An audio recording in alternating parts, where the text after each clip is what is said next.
If history was a hardcore survival RPG, but before becoming the CEO of the world's largest empire franchise, he was essentially banned from his home server. His father was taken out by enemies, and his family was kicked out of the tribe, leaving them dirt poor. Our idol's childhood was a series of days spent scavenging for field mice and roots just to survive.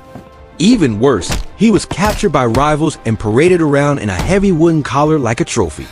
But with a nothing left to lose mentality, the young man overpowered the guard, broke his restraints, and made a daring escape. Right as he grew up and married a beautiful girl, she was snatched away by a rival tribe. So Temujin brought some expensive fur coats to win over an old ally, his brother-in-arms Jamuka. The rescue mission was a massive success, and he recovered his wife. His reputation in the underworld started to skyrocket, but one mountain cannot have two tigers. Brotherhood doesn't mean much when everyone is competing to be the boss, and both sides officially entered a massive team fight. Jamuka won the first round, but made a total rookie mistake when he treated 70 prisoners with extreme and unnecessary cruelty. People were so terrified of this behavior that they pulled a quick U-turn and joined Team Temujin instead. Instead of picking favorites, CEO Temujin applied strict performance metrics where you got promoted for exceptional results and skill on the battlefield. This management system was so overpowered that he wiped out all rivals, including sending his old buddy Jamuka out of the game. In 1206, he officially changed his name to Genghis Khan, becoming the Great Khan of all Mongolia. After finishing his domestic startup, the CEO decided it was time to go global. His first big target was the Jin Dynasty, and the Jin soldiers relied on their high walls and mocked him, asking what a bunch of nomads on horses could even do. Since he didn't know how to siege, Genghis Khan simply updated his tech tree and recruited enemy engineers to build massive catapults.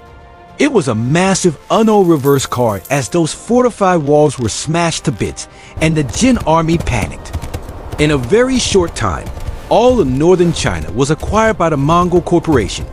Riding high on success, the Khan wanted to expand peaceful trade to the wealthy Khwarezmian Empire in Central Asia. He sent a caravan of VIPs, carrying gold and silk just to establish a connection. But the greedy governor of Khwarezm saw the loot, robbed the whole thing, and permanently removed the messengers. The Shah not only refused to apologize, but permanently removed one diplomat and humiliated the other two before kicking them out. Humiliating a Mongol representative is the ultimate insult. The Khan's patience snapped, and he officially entered John Wick mode. Leaving a few troops in China, he led 100,000 elite warriors straight into Central Asia. Instead of taking the main road, the Mongols took a detour through snowy mountains that no one expected. They suddenly dropped behind enemy lines like they had a map hack, leaving the opposition paralyzed. The Shah panicked and split his army into smaller groups to defend cities instead of fighting a direct battle. That was a fatal mistake, so the Khan besieged the city of Otrar, smashed the defenses, and caught that greedy governor. The punishment for his greed was a molten silver treatment. He was disconnected from the server in absolute agony. The Khan used advanced psychological warfare by using captives as cover and firing catapults to light up the night sky. And they surrendered before the fight even started. At the city of Bukhara, the Khan rode straight into the main mosque and made a legendary declaration. He said, "I am the punishment of God, and you must have committed great sins for me to visit you." The capital Samarkand fell in just 5 days. The Shah's birthplace had its river diverted over it, erasing the entire location from the map. The Shah fled to a deserted island and met his end miserably from illness. But the Khan wasn't done yet, and he sent his 2 top generals, Subutai and Jeeb, to finish the job. And this is when these two performed the greatest side quest in military history. Leading 20,000 troops through the treacherous Caucasus Mountains, they marched right into Russia.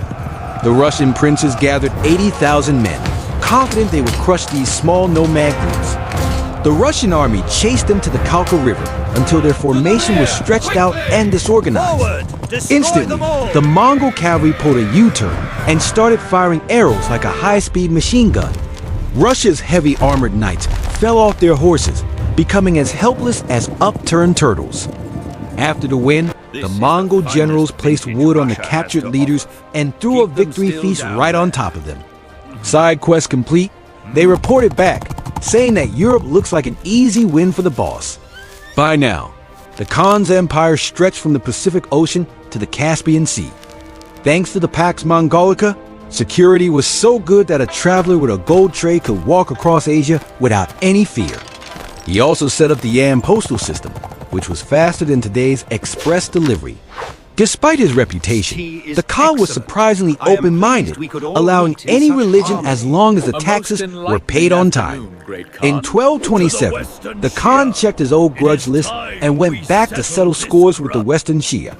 But old age finally caught up, and during a hunt, the great CEO accidentally fell from his horse. The resulting injury was severe, and the Khan knew his HP was low, and he was about to log out for good. He called his sons and gave final instructions on how to finish the campaign before taking his last breath.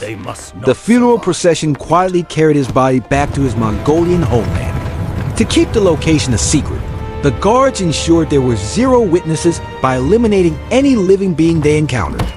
After the burial, thousands of horses were driven over the area to flatten it completely. They even planted a forest on top, and to this day, his tomb remains the greatest mystery in history. Even though the Khan is gone, his descendants inherited this VVIP account. They doubled the territory, creating the largest contiguous land empire in human history. Not to mention, with his massive influence, the Khan's DNA spread across the entire globe. Science suggests that 1 in every 200 men alive today is his direct descendant. From an abandoned boy to a world conqueror, Genghis Khan is truly a legend unlike any other. What do you think of this high-stakes CEO? Drop a comment below. Remember to like and subscribe to see more.